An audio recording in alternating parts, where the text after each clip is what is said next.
Hey everybody, welcome to the NBC Charlotte Sports Podcast. I'm Nick-Carboni, and we are in the midst of talking season. College football conference media days happening all across the country. None bigger than the SEC media days in Hoover, Alabama, in both size, scale, scope, and just full-on crazy.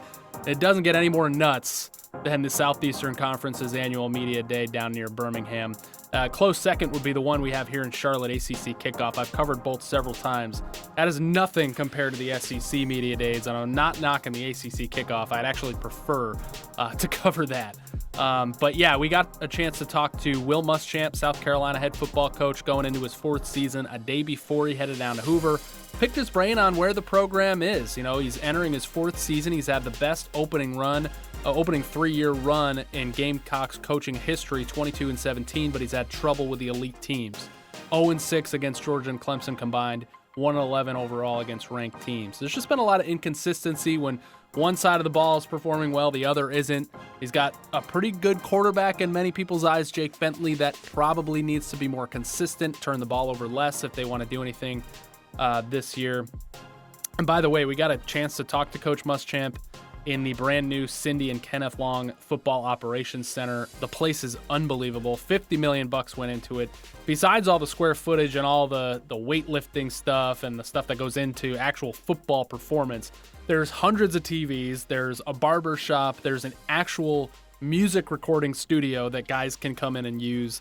And to be honest, it's not just something to look at and a nice new office for Coach. It ties directly in with recruiting and ties directly in with where Muschamp wants to lead this program.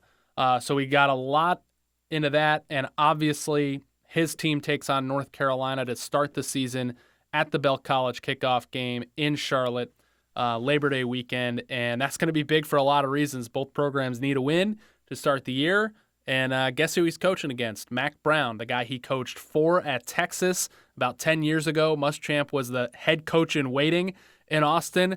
Didn't work out that way. He left. He went to Florida. Obviously now he's in Columbia. So we got a lot into their relationship, what it's going to be like to coach against one another, and what he learned from Mack Brown. Of course, had won a national championship before Muschamp got there. So fun conversation with Will Muschamp, and here we go.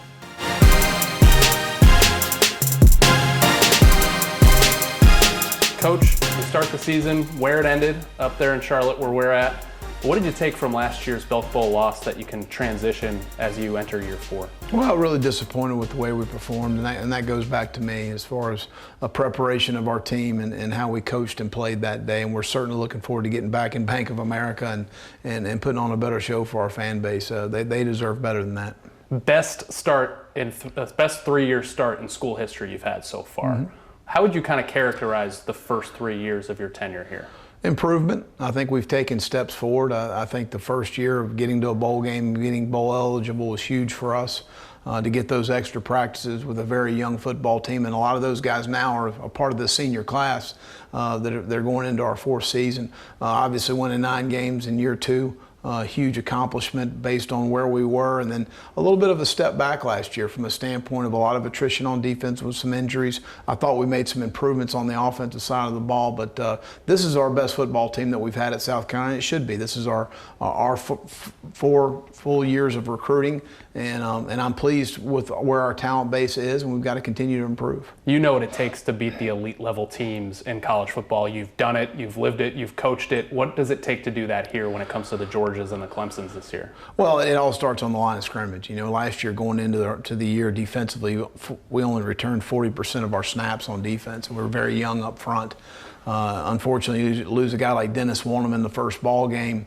It takes a lot of experience and a great playmaker for you out of your lineup. So it was very difficult, but that's really where we've tried to build the depth on both lines of scrimmage, and I feel comfortable with where we are as far as the explosive type players we need on both sides of the ball. Obviously, you know, a senior quarterback coming back in Jake Bentley, you got to be excited about that and the experience he has, and you know, has played extremely well at times. So those are things to me, is the line of scrimmage and the quarterback positions are key. think watching the SEC Network this week or last, Gene Chizik said something about Jake Bentley that he needs to step up, and it was in a positive, encouraging way. What do you think Jake needs to do coming into this season? Just be more consistent. We didn't take care of the football as well as we needed to last year. We had 6 red zone interceptions and 14 interceptions overall, and he's better than that. He's played outstanding football for us. You look against Clemson, who's an outstanding defensive football team, and throwing for over 500 yards that night. Just be more consistent in taking care of the football, and I think that goes across the board on our offense. We had over 20 drops, and you go back and thinking last year, the number of big drops that we had that could have created a lot of positive momentum for our football team, and we missed out on those opportunities. You mentioned recruiting, and I can't sit in this office in this beautiful new building without kind of touching on that. What does this facility do for this program and where you want to go? Well, it's a difference maker in our program from the standpoint of young people want to see an investment. You're investing in what we're trying to do in the development of a student athlete. And when a parent or a family comes into this facility, they see the investment and the commitment we have to having a championship program. And that's what we want to have. And in order to have those things happen, you've got to be able to do these things. And I commend our administration. We did it first class, 100%, and very pleased with the outcome. Can I catch you getting a haircut in the barber shop or recording in the studio? I think those are 2 places you probably won't find me in the building. But our players have certainly enjoyed all the amenities. Recruiting, Charlotte. You've got some really good young players from Charlotte, Rick Sandidge, Javon Gwynn. There's other guys coming in. How has Charlotte evolved in your coaching career in the Southeast as a recruiting ground, and how important could it be to the Gamecocks going forward? Well, it's an hour away from Columbia. It's an easy drive up 77. It's one of the fastest growing population-wise in the country, and it's got a bunch of really good players and a bunch of really good coaches. And Ricky Sandidge and Javon Gwynn, you mentioned, Derek Boykins, Jalen Nichols. So we're really excited about that area and being able to recruit that area and being effective for us because we've only got 4 million people in our state. I consider Charlotte and North Carolina in-state to us. Yeah. Now, we've got to be able to treat that as in-state for us to have success here at South Carolina. You mentioned North Carolina, and of course we've got to talk about that game coming up. That's going to be a big game for the city of Charlotte, big game for you and for Mack's program. I know coaches don't like to get into who's across the sideline, but nobody's going to be able to help themselves talking about it leading up to the game. What do you think that's going to be like to coach against Mack in that game? Well, I've got tremendous respect for Coach Brown. He gave Carol and I and Jackson and Wood a wonderful opportunity at the University of Texas, and it was 3 of the best coaching years I've ever had. What a positive environment it was every single day walking in the workplace.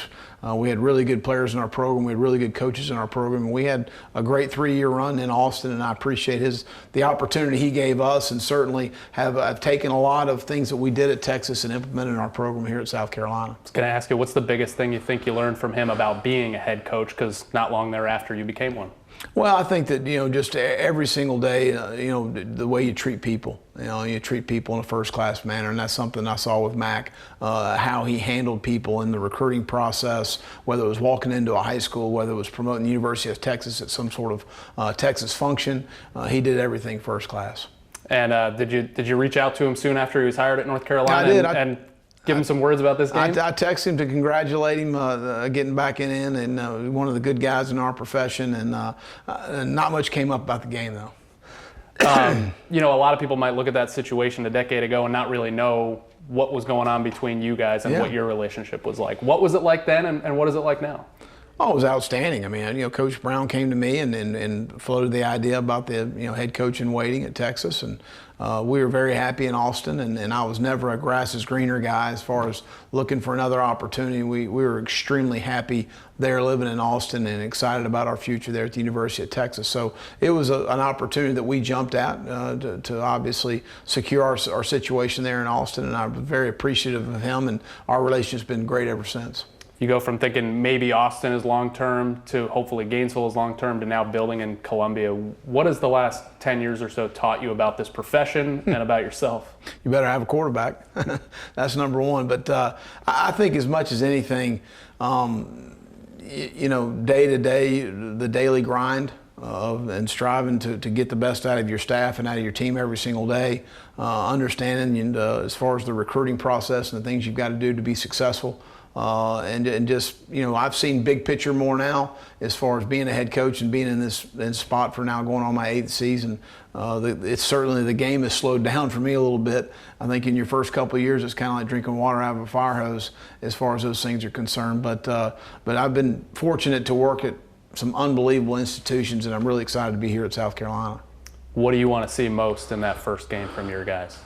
Well, we've talked a lot about leaving no doubt about the things that take no talent, TNT, and really emphasize that to our players in our all-season program, during spring practice, in our summer program, and now into training camp. And if we'll do the things that take no talent extremely well, the effort, the toughness, the discipline, the competitive edge you got to have all the time to earn what you're going to get and have a team-first mentality, we'll have a successful football team. Coach, we'll just close it with a little lighthearted rapid fire, if you don't mind. Right. First one, you've worked for a lot of great coaches. You've worked under a lot of the greats. Who's one coach you never got to work for that you would have loved to have as a mentor? Bob Stoops. Okay. There's still a chance. Maybe he comes back someday. I don't know. Well, he's coaching in Dallas. Maybe you hire me one day. Maybe you can hire him. Favorite college football player of all time? Oh, wow. I would have a hard time with that. One of the favorite guys I've ever coached, Earl Thomas. Okay. Hootie with the Blowfish or Hootie as a solo act? Both. Okay, good answer. Favorite Gamecocks uniform combo? Garnet helmet, black jersey, white pant. What gets you more hyped on the sidelines, if you're even focused on it at all? Sandstorm or the 2001 intro? No, the intro, 2001. Why?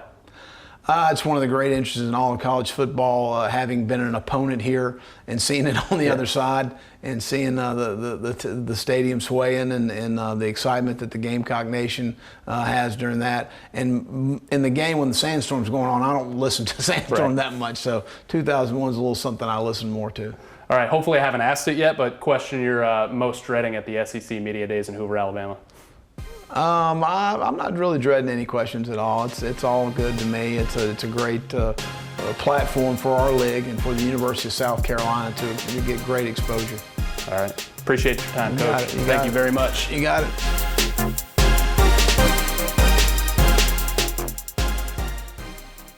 All right, special thanks to Coach Muschamp for taking time to sit down with us. College coaches this time of year or any time of year don't have a second to breathe, let alone sit down with a media member for about 10 minutes. So really happy we were able to get that done. Special thanks to Sports Info Director Steve Fink down there at South Carolina. And seriously, the facility, Cindy and Kenneth Long Football Operations Center, you have to check it out. GamecocksOnline.com's got all sorts of videos and pictures from their reveal.